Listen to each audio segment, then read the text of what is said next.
नमस्कार, मैं हूं अभय कुमार। आप देख रहे हैं खास कार्यक्रम बिहार समाचार। बिहार समाचार में हम बताते हैं बिहार की वह तमाम खबरें जो आपके जीवन को प्रभावित करती है। तो नजर डालते हैं आज की खबरों पर। तो पंचायत प्रतिनिधियों का घट गया वोट। एमएलसी में नेताजी के वोट कम पड़ गए हैं और जो पहले से वोटर थे उसकी वोटरों की संख्या घट गई है।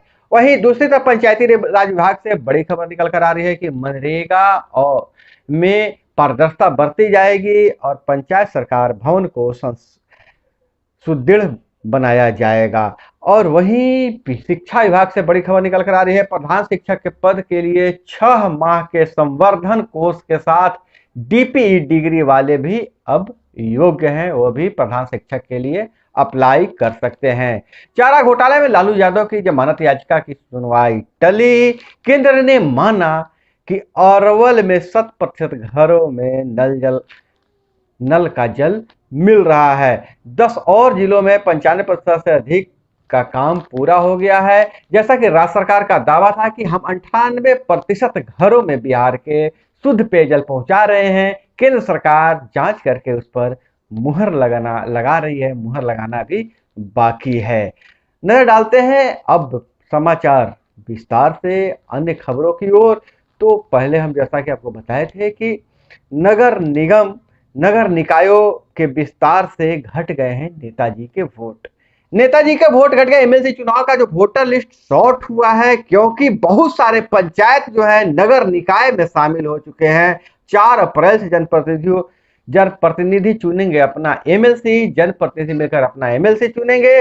24 सीटों पर चुनाव होना है और 7 अप्रैल को आ जाएगा चुनाव के नतीजे। और अब बड़ी बात यह है कि इसमें 30 वर्ष से ऊपर के ही लोग बन सकते हैं प्रत्याशी।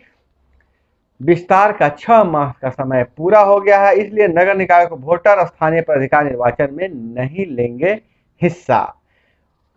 इसलिए हिस्सा नहीं लेंगे कि 6 महीने से ज्यादा हो गया है विस्तार का समय नगर निकायों का, इसलिए उनके वोटर लिस्ट से नाम विलोपित कर दिया गया है। अगर हम जिला वाइज नजर डालें तो बेगूसराय में भाजपा को नुकसान होगा क्योंकि शहरी क्षेत्रों में भाजपा का मजबूत पकड़ है, इसलिए भाजपा को नुकसान ज्यादा है क्योंकि नगर निकायों में शामिल है। और वहीं भंग हुए दो नगर निकाय 55% जनप्रतिनिधि नहीं कर पाएंगे वोटिंग रोहतास जिला में।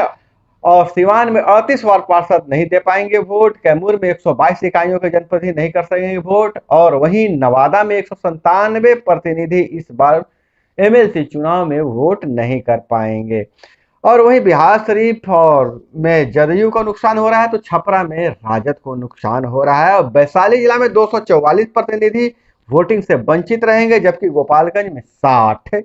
गया में प्रतिशत सीधा नुकसान जदयू को होगा, लेकिन ज्यादातर नुकसान जदयू को और भाजपा को होने वाला है क्योंकि शहरी क्षेत्रों में इन दोनों पार्टियों का पकड़ ज्यादा है।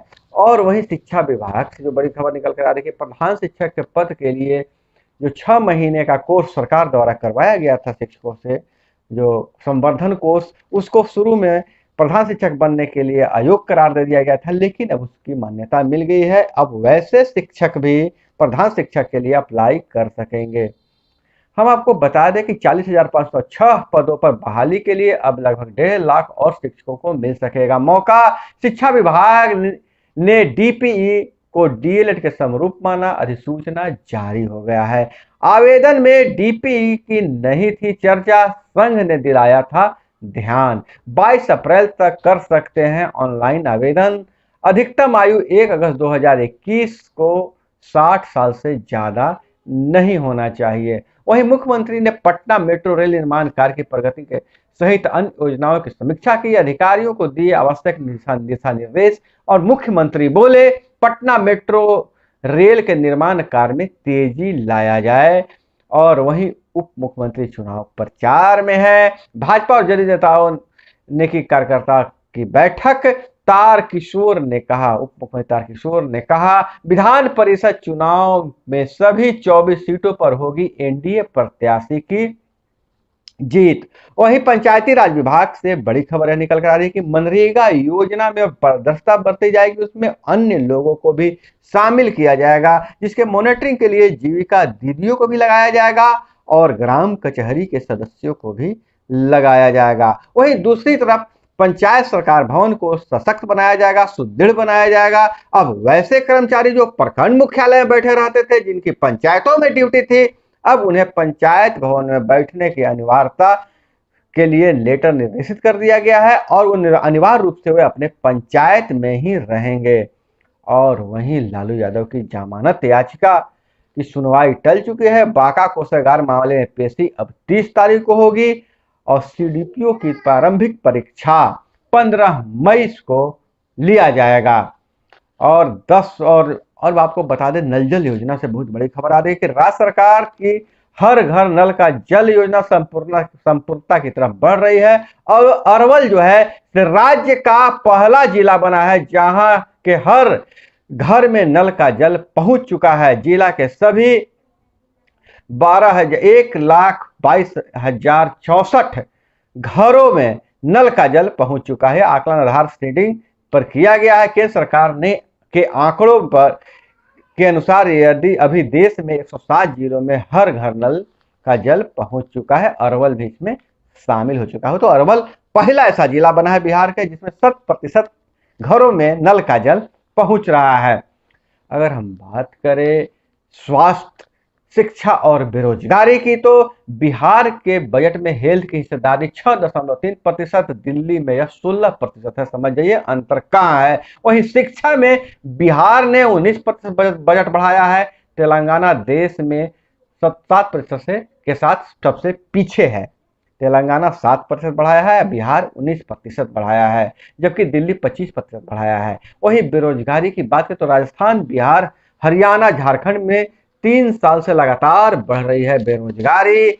और अफसरों की संपत्ति की अगर बात करें तो आपको आश्चर्य होगा कि राज्य के मुख्य सचिव के पास मात्र 32,500 रुपए के कैश हैं और डीजीपी बिना कार के हैं। नगद उनके पास बिल्कुल नहीं है। अफसरों ने घोषित की संपत्ति प्रत्यय अमृत पर 1 करोड़ से अधिक का कर्ज है।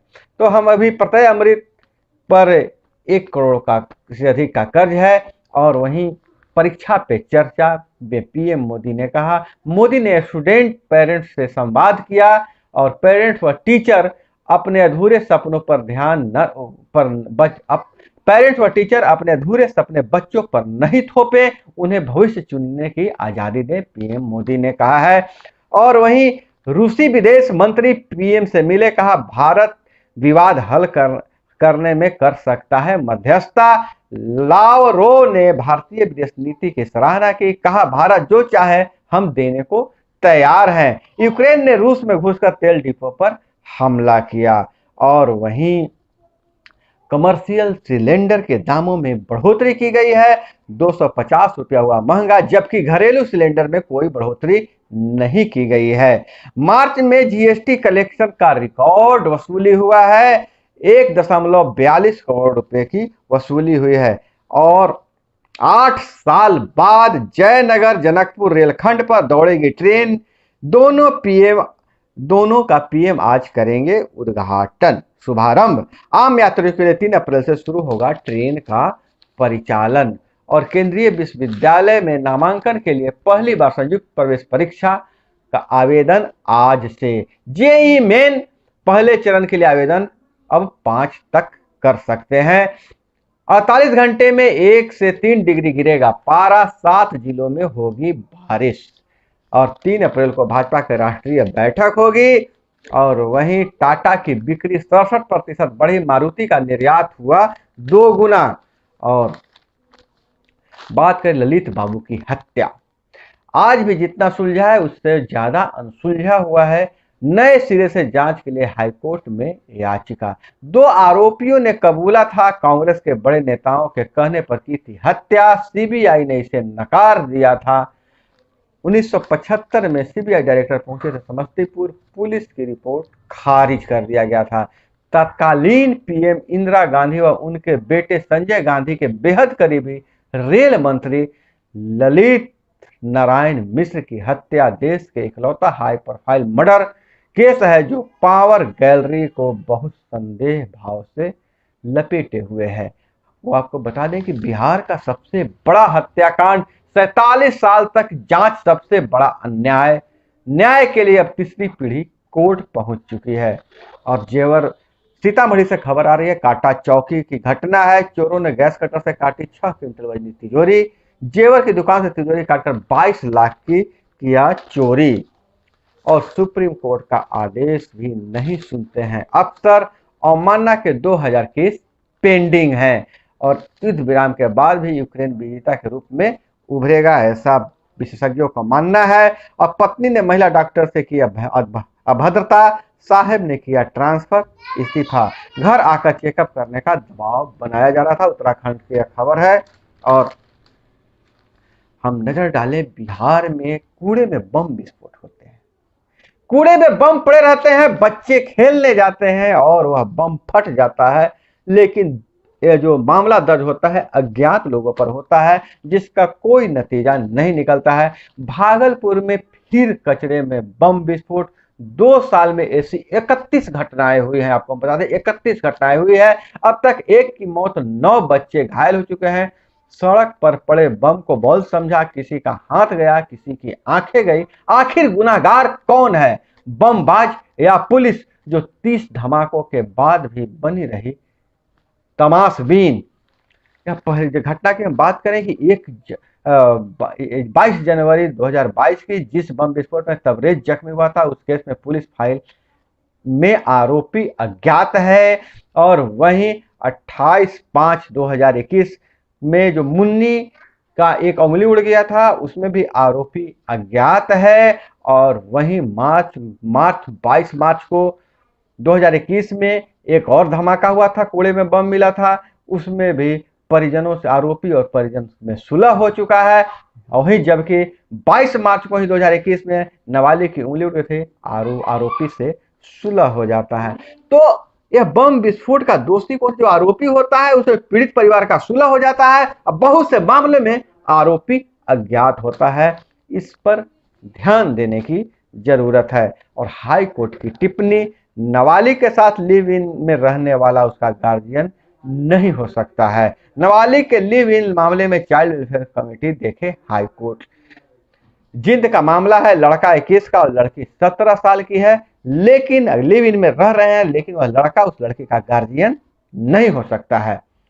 सीबीआई को लोगों का भरोसा फिर हासिल करने की जरूरत, सीबीआई बोला। भूमि विवाद में हत्या पर 90 साल के एक बुजुर्ग समेत 5 को आजीवन कारावास। हजारीबाग के वकील विनोद हत्याकांड में 9 साल बाद फैसला आया है। तो दोस्तों, यह थी तमाम खबरें जो आपको जानना जरूरी था। इसी तरह से खबरों के लिए जुड़े रहिए हमारे साथ। मिलते हैं अगले वीडियो में। जय हिंद, वंदे मातरम।